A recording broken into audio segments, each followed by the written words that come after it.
December 17th, 1944. The Ardennes Forest, Belgium. Obergefreiter Hans Müller crouched in his frozen foxhole, writing words in his diary that would haunt him for the rest of his life. The Americans are not like the Russians. Their artillery is something else entirely. It is not the volume of fire, though that is terrible enough. It is the speed. It is the accuracy. It is the knowledge that you have no time to react. One moment there is silence. The next moment, the world explodes. Through the dense fog that morning, Müller had witnessed something that shattered every assumption German soldiers held about American military capability. His battalion, part of the 6th SS Panzer Army, had just launched Hitler's final gamble in the West. They had achieved complete surprise against thinly held American positions. Victory seemed within reach. Then the American artillery found them. What Müller did not know, what no German soldier advancing through those snow-covered forests could have known, was that they were about to encounter the most lethal artillery system ever deployed in warfare. A system so advanced, so devastating, and so precisely coordinated that it would break the back of Germany's last offensive and reveal the true depth of American military superiority. The collapse had begun long before the Battle of the Bulge. Throughout 1943 and 1944, German veterans transferred from the Eastern Front to face American forces in Italy, France, and the Low Countries carried with them assumptions forged in desperate battles against Soviet artillery. They had learned to survive Russian bombardments through hard-won experience. The Russians would fire ranging shots, giving German troops precious seconds to seek cover. The shells would arrive in predictable patterns, allowing movement between barrages. The fire direction was often slow, taking 10 to 15 minutes from observation to impact. The Americans were different, terrifyingly different. Gefreiter Otto Schmidt, a veteran of 2 years on the Eastern Front, captured with the Afrika Korps in Tunisia in May 1943, would later describe his first encounter with American artillery in a post-war interview. We had taken position in a wadi north of Tunis. Good cover, we thought. The Russians would have needed an hour to find us, and another hour to range their guns. We felt safe enough to heat our morning coffee. Then we saw it. A small aircraft, no bigger than a reconnaissance plane, puttering overhead at perhaps 500 meters altitude. We barely paid attention. Such aircraft had no weapons. We assumed it was doing photography. 3 minutes later, without warning, without ranging shots, without any indication whatsoever, the entire wadi erupted. Shells landing simultaneously, not in sequence. Air bursts above us, ground bursts among us. In 30 seconds, my company ceased to exist as a fighting unit. I was one of 11, survivors from 123 men. The aircraft Schmidt had seen was an L-4 Grasshopper, the American forward observer's flying platform. These unassuming Piper Cubs would become the most feared aircraft in the German military, not for any weapons they carried, but for what followed their appearance. German soldiers learned a bitter truth. When you saw a Grasshopper overhead, you had minutes, perhaps only seconds, before American artillery turned your position into a killing ground. Lieutenant Friedrich Bauer, an artillery officer who had coordinated counter-battery fire on the Eastern Front, documented his astonishment in letters discovered decades later in German military archives. I studied American artillery procedures from captured documents. Initially, I believed these documents were deception, propaganda designed to intimidate. No artillery system could perform as described. The coordination required would be impossible.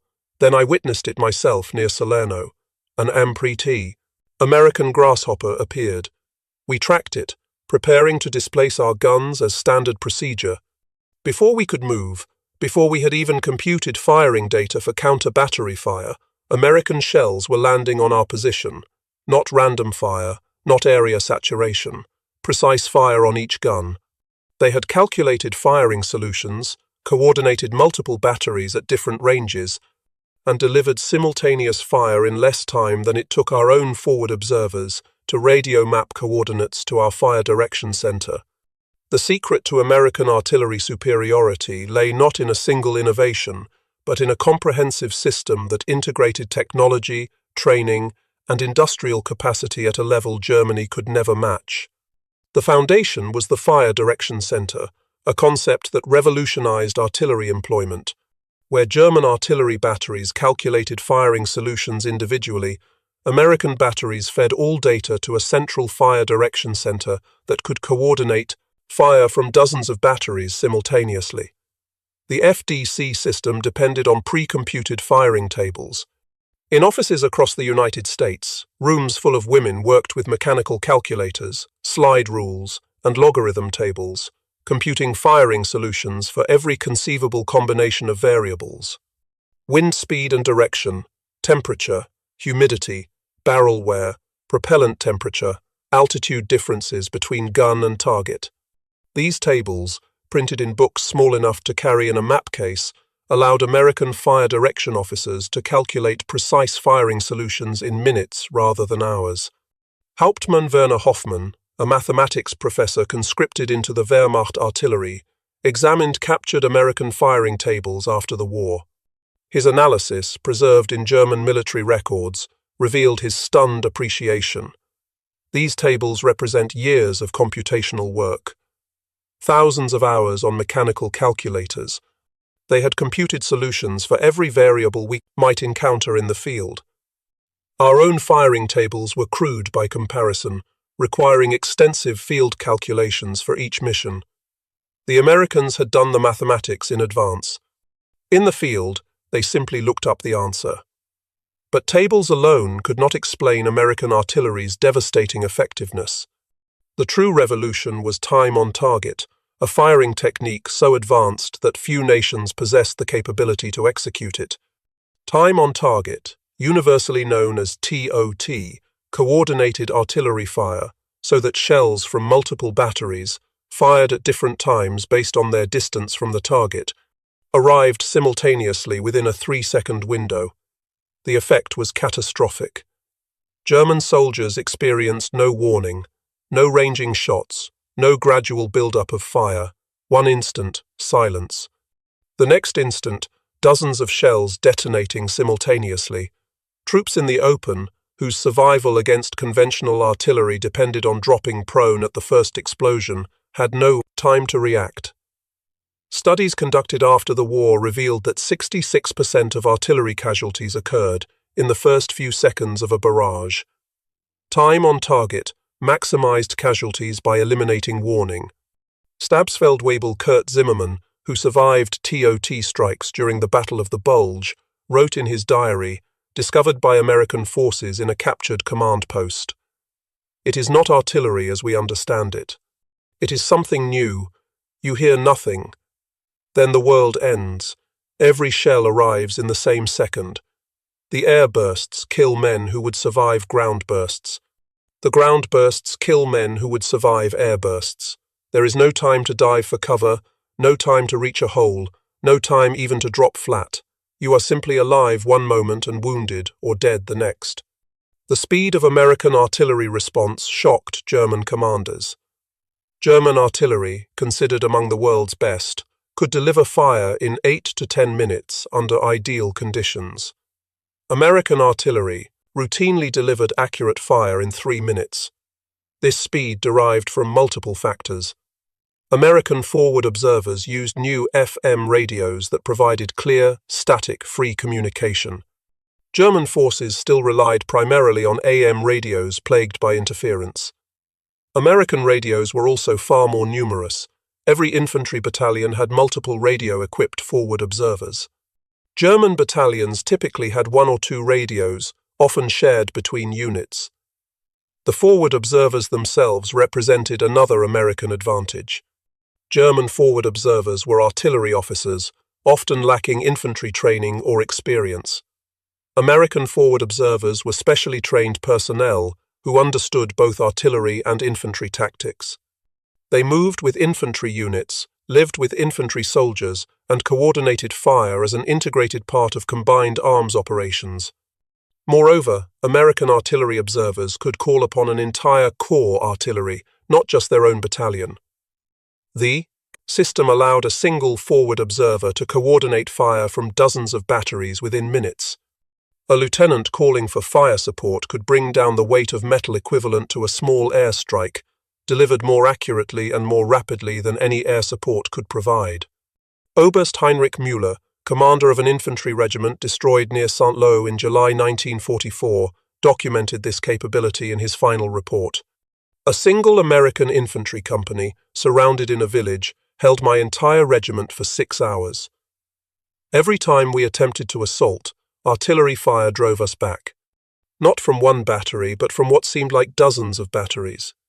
The forward observer with that company, probably a lieutenant or captain, commanded more firepower than I could bring to bear with my entire regimental artillery. We lost 400 men attempting to overrun 120 Americans. We failed. The artillery pieces themselves demonstrated American industrial superiority. The M2A 105mm howitzer, the standard American light artillery piece, was a marvel of engineering and manufacturing. Rock Island Arsenal had perfected production techniques that allowed rapid manufacturing to precise tolerances. By the end of World War II, 8,536 M2A1 howitzers had been produced. Each American infantry division had 36 of these howitzers, organized into 3 battalions of 12 guns each. These battalions were fully motorized, towed by trucks or half-tracks that could move at highway speeds. Displacement from one firing position to another, an evolution that took German horse-drawn artillery 2 to 3 hours, took American motorized batteries 20 to 30 minutes. The contrast in mobility was stark. German artillery remained predominantly horse-drawn throughout the war. Despite Nazi propaganda showing mechanized panzer divisions, approximately 80% of drone from German motive power relied on horses for transport. Germany started World War II with 514,000 horses and ended with 1,198,000 by February 1945. Each German artillery piece required 6 to 8 horses and took hours to limber, move, and unlimber. In muddy or winter conditions, movement became nearly impossible. Gefreiter Paul Richter, assigned to a German artillery battery in Normandy, kept a detailed diary that survived the war. We watched American artillery displace during a battle. They fired their mission, then trucks appeared. Within 20 minutes, the entire battery had limbered their guns and departed. We required 2 hours minimum to perform the same evolution, and that assumed good weather and roads. In mud or under fire, we might need 4 hours. The Americans would set up at a new position and be ready to fire again before we had finished moving. We were fighting a 19th century war with horses against an enemy fighting a 20th century war with trucks. The outcome was inevitable. American 155mm howitzers provided even more devastating fire support. Each division had 12 M1 155mm howitzers in a separate battalion. These guns, firing 43-kilogram shells to ranges exceeding 14,000 meters, provided the division commander with a heavy punch capable of destroying fortifications that would survive smaller caliber fire. The 155mm was itself a triumph of engineering. Designed in the late 1930s and standardized in May 1941, it combined range, accuracy, and reliability. 10,300 were produced during the war. The gun could be towed at highway speeds by a truck or half-track, allowing rapid displacement. Rate of fire was 4 rounds per minute, though well-trained crews could briefly achieve 6 rounds per minute. But even these divisional assets paled beside the artillery available at Corps and Army level. American Corps artillery typically included battalions of 155mm guns, 8-inch howitzers, and even massive 240mm howitzers. These weapons, capable of destroying any fortification, could be called upon by forward observers at battalion level. The pyramiding of firepower meant a single rifle company could, within minutes, bring down fire from divisional, corps, and even army artillery. German artillery, by contrast, was rigidly organized. Corps and army artillery were separate commands, not available to support divisional operations without extensive coordination and approval through multiple headquarters. German infantry divisions had their own artillery, but calling fire from corps artillery required routing requests through division to corps, often taking hours for approval. By the time fire arrived, if it arrived at all, American mobile warfare had moved the front line. Lieutenant Joachim Weber, a forward observer who had requested corps artillery support during the Normandy campaign, documented his frustration. "I called for corps artillery at 09:15 hours.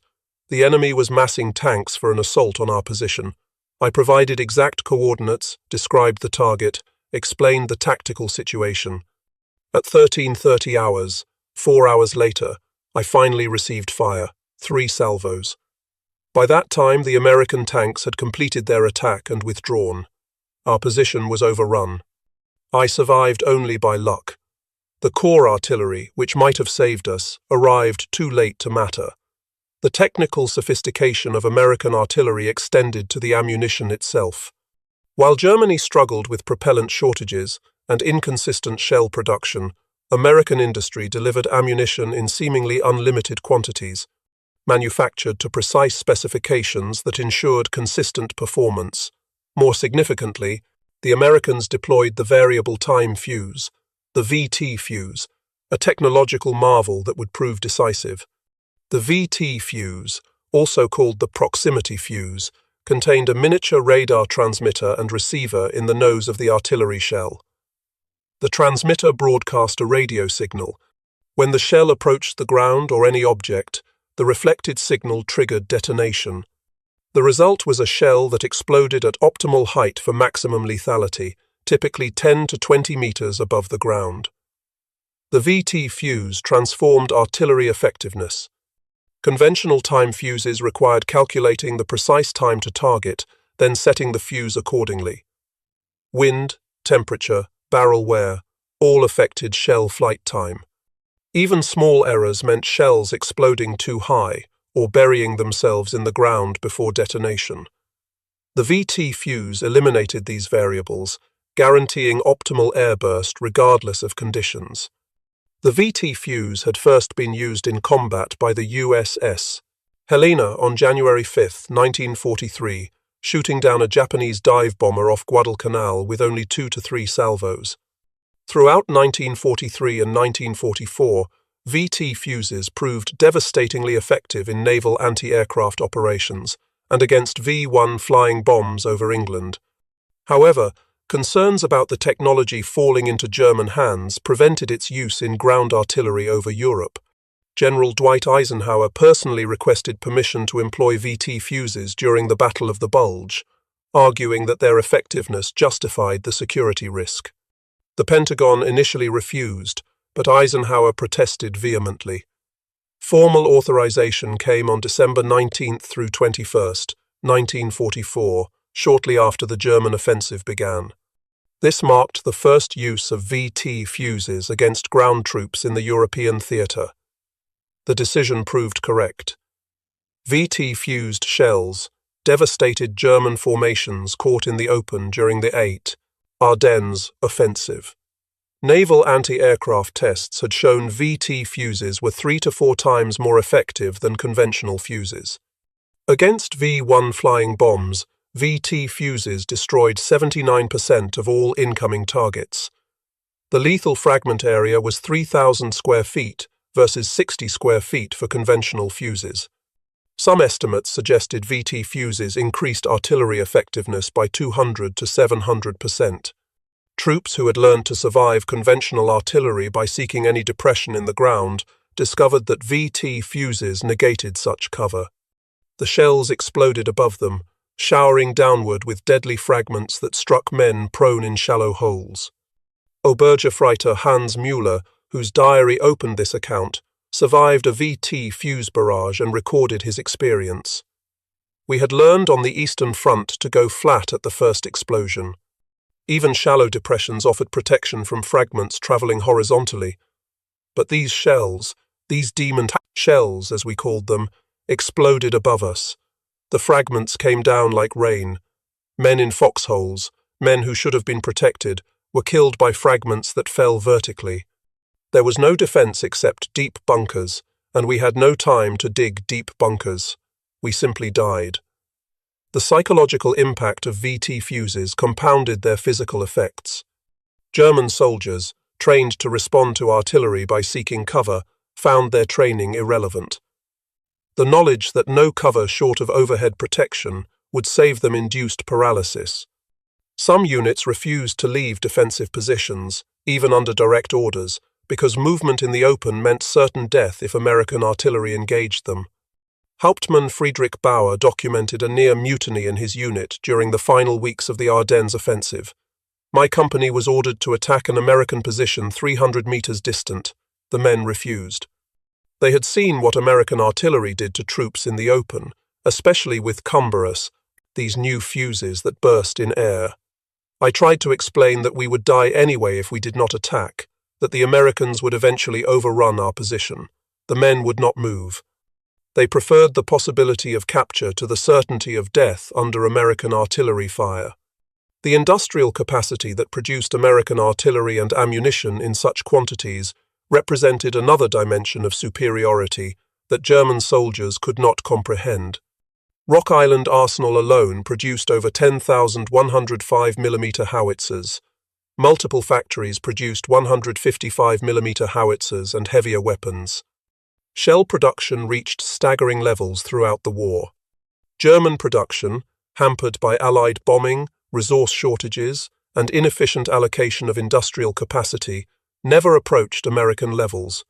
German artillery pieces were often superior in design to their American counterparts, but Germany produced them in insufficient numbers and lacked the industrial capacity to maintain production as the war continued. By 1944, German artillery batteries often operated at half strength, with guns destroyed or worn out and no replacements available.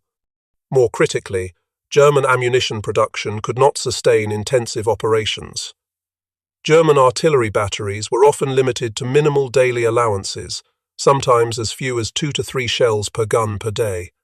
American batteries faced no such restrictions. Forward observers could call for fire freely, knowing that ammunition supply was effectively unlimited. Lieutenant Werner Vogel, a German artillery officer, documented the ammunition crisis in his war diary. We received 50 shells per gun for the entire week, 50 shells to support an infantry regiment facing continuous American attacks.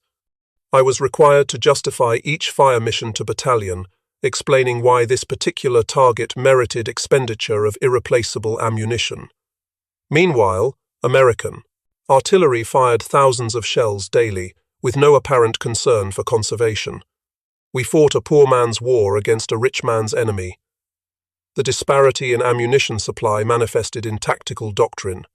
German artillery doctrine emphasized massed fire on high-value targets, delivered only after careful planning and approval. American doctrine emphasized responsive fire, immediately available to support infantry operations. An American infantry platoon leader could request and receive artillery support within minutes.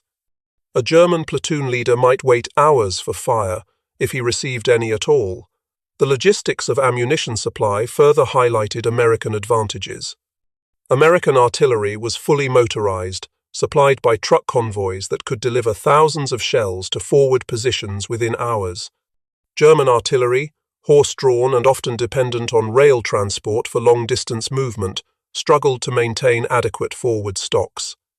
As Allied air power interdicted German rail networks, ammunition supply became increasingly difficult.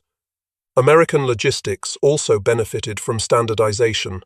The M1 shell fired by 105 mm howitzers used the same fuse as shells fired by 155 mm howitzers and larger calibers. This standardization simplified supply, reduced inventory requirements, and ensured that fuses were always available.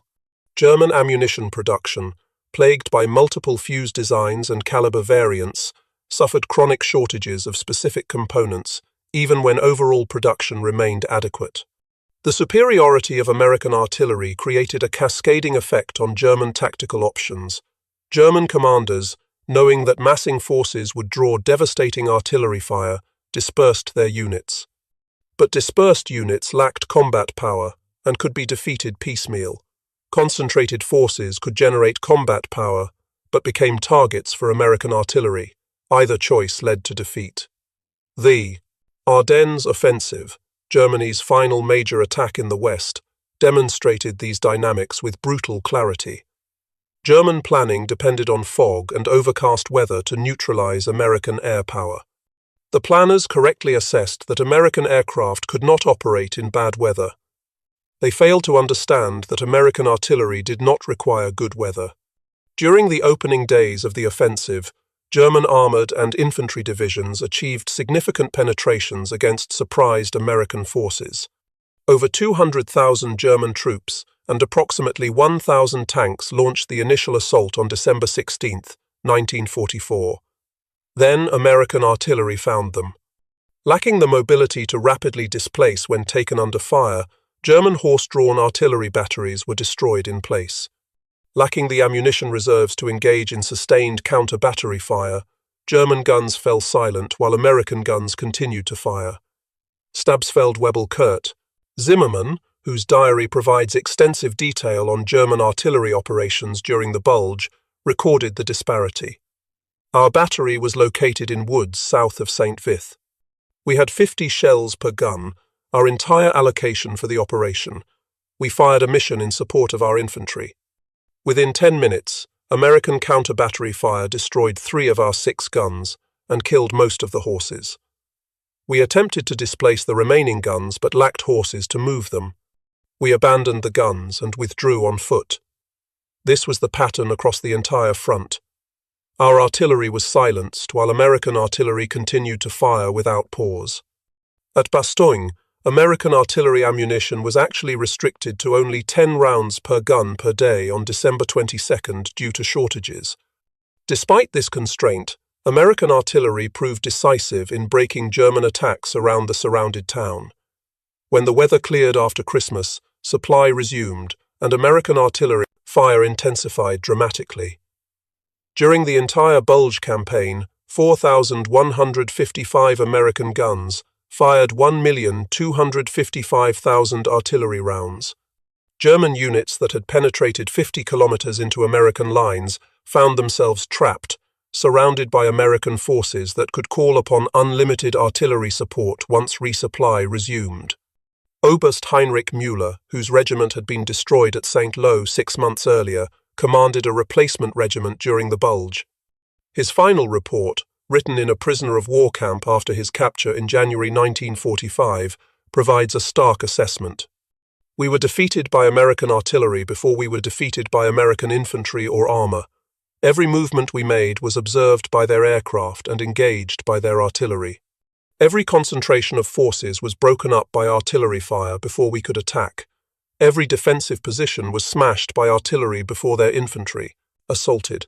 We could not move, could not mass, could not defend. We simply absorbed artillery fire until we ceased to exist as an effective force.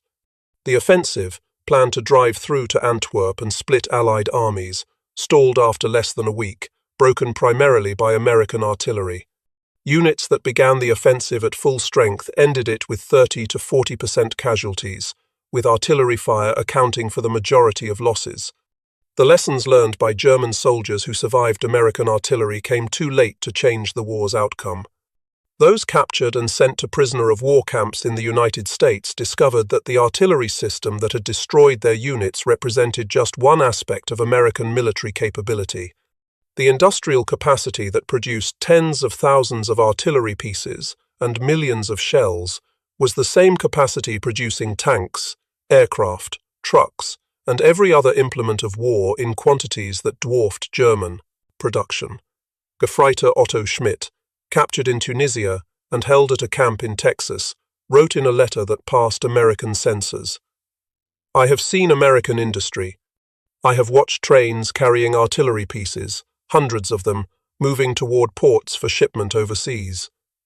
I have seen factories producing shells by the thousands.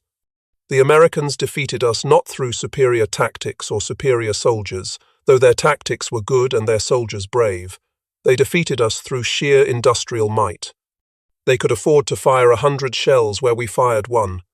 They could afford to lose equipment and replace it within days. We could not match this, could never match this, no matter how long we fought. The German prisoners of war who witnessed American artillery training exercises in the United States saw firsthand the professionalism and preparation that made the system so effective. American artillery crews trained constantly, practicing the coordination and communication that allowed time-on-target missions. Forward observers worked closely with infantry units, practicing the integration that made American combined arms operations so effective. Lieutenant Friedrich Bauer, the artillery officer captured in Italy, attended lectures at a prisoner of war camp where American artillery officers explained their methods. His notes, preserved in German archives, reveal his professional admiration. They have systemized everything we did by individual skill and initiative. Where we depended on talented artillery officers computing firing solutions through experience and calculation, they created tables that allow average officers to achieve the same results. Where we depended on good radio operators maintaining communication under difficult conditions, they produced radios so reliable that even minimally trained operators could maintain contact. They have taken the art of artillery and transformed it into an industrial process, repeatable and scalable. This is the secret of their success. The transformation of German prisoners extended beyond technical appreciation. Many realized that German propaganda about American military weakness had been completely false. The Americans they encountered, both as enemies on the battlefield and as captors in prison camps, demonstrated professional competence, industrial capability, and organizational skill that exceeded German capabilities in nearly every dimension. Obergefreiter Hans Müller, whose diary chronicled his experiences in the Ardennes, was captured during the collapse of the German offensive. His later diary entries, written in a prisoner of war camp, reflect a complete reversal of his earlier beliefs. We were told the Americans were inferior soldiers, that they lacked fighting spirit, that they depended on material superiority because they lacked the skill and courage of German soldiers. These were lies. American soldiers fought with courage and skill, but they also fought with overwhelming material advantages that German courage and skill could not overcome. Most significantly, they fought with an artillery system so advanced that we had no effective counter. This, more than any other factor, defeated us. By early 1945, as Germany's situation became hopeless, American artillery superiority only increased. German ammunition production collapsed under Allied bombing. German artillery units lost experienced crews to casualties and received inadequate replacements. German horses, essential for moving artillery, died by thousands from overwork, lack of fodder, and American fire. German batteries that had operated with 6 guns at the war's beginning now operated with 2 or 3. Some divisions had no functional artillery at all. American artillery, by contrast, grew stronger. Production continued to accelerate, even as the war in Europe approached its end. American factories produced more artillery pieces in 1944 than in any previous year. Ammunition production reached levels that allowed American forces to fire without restriction. New technologies, including improved fire direction, computers, and better radios, enhanced effectiveness further. The end came in May 1945, with Germany's unconditional surrender. In the final battles, American artillery demonstrated capabilities that seemed impossible just years earlier. Single battalions could deliver overwhelming firepower on demand. Multiple corps artillery could coordinate fire on area targets, saturating entire map grid squares with shells. Forward observers could call down destruction on any target within minutes, confident that accurate fire would arrive quickly. German survivors of these final battles carried with them profound respect for American artillery. Hauptmann Werner Hoffmann, the mathematics professor who had analyzed American firing tables, was captured in the Ruhr Pocket in April 1945. His final military report, written for American intelligence officers, provided professional analysis of American artillery effectiveness. The American artillery system represents the culmination of industrial age warfare. They have applied industrial methods, mass production, standardization, and systematic training to create a weapon system of unprecedented effectiveness. Individual German artillery pieces may be superior in design. Individual German artillery officers may match American skill. But the Americans have created a system that does not depend on individual superiority. Their system produces consistent, overwhelming, rapidly delivered firepower regardless of individual skill levels. This systemization represents a revolution in warfare that Germany never matched and could not match given our industrial limitations. In the decades after the war, historians analyzing American military effectiveness in World War II identified artillery as perhaps the single most important advantage American 80s forces possessed. While tanks and aircraft received public attention, it was artillery that broke German attacks, supported American advances, and inflicted substantial casualties in the Western theater. German military professionals, studying their defeat after the war, consistently identified American artillery superiority as a decisive factor. General Franz Halder, former chief of the German General Staff, wrote in his post-war analysis, "American artillery achieved what we believed impossible. They transformed artillery from a supporting arm into a dominant weapon system. Their coordination, their fire control, their logistics, and their industrial production created an artillery force that could not be matched or countered. German forces in the West operated under constant artillery threat, unable to mass without drawing devastating fire, unable to move without observation, unable to fight effectively under the weight of American shells. The tactical innovations developed by American artillery during World War II became the foundation for modern artillery doctrine. Time on target remains the standard method for coordinating artillery fires. Fire direction centers remain the hub of artillery operations. Forward observers, closely integrated with maneuver forces, remain essential for delivering responsive fire support. The basic structure established by the United States in World War II persists to this day. The proximity fuse represented such a significant advance that its full impact remained classified for years after the war. The psychological impact, combined with the physical casualties, often broke unit cohesion entirely. German soldiers caught in the open by VT-fused shells had no effective defense. For the German soldiers who faced American artillery, the experience left permanent impressions. Stabsfeldwebel Kurt Zimmermann, who survived multiple TOT barrages during the Bulge, emigrated to the United States in the 1950s. In a 1960 interview, he reflected on his wartime experiences. "I have been asked what weapon I feared most during the war. Not tanks, though German tanks were inferior to late-war American tanks. Not aircraft, though American air power was overwhelming. Not even American infantry, though they fought well. The weapon I feared most, the weapon that gave me nightmares then, and sometimes still does today, was American artillery. The sudden, devastating fire that arrived without warning.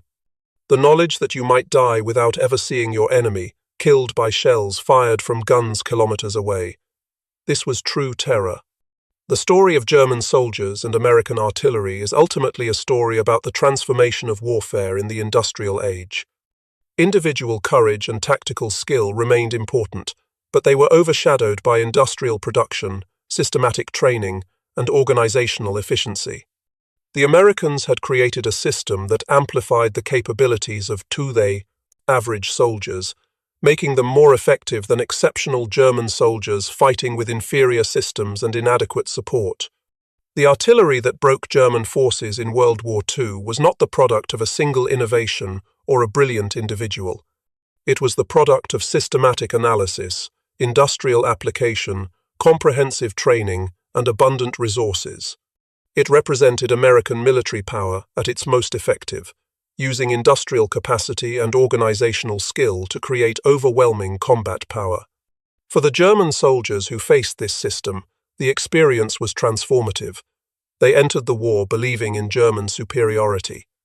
They ended the war understanding that American industrial might and organizational capability had surpassed German capabilities. They had learned to fear American artillery above all other weapons, for it represented the unbridgeable gap between German methods and American power.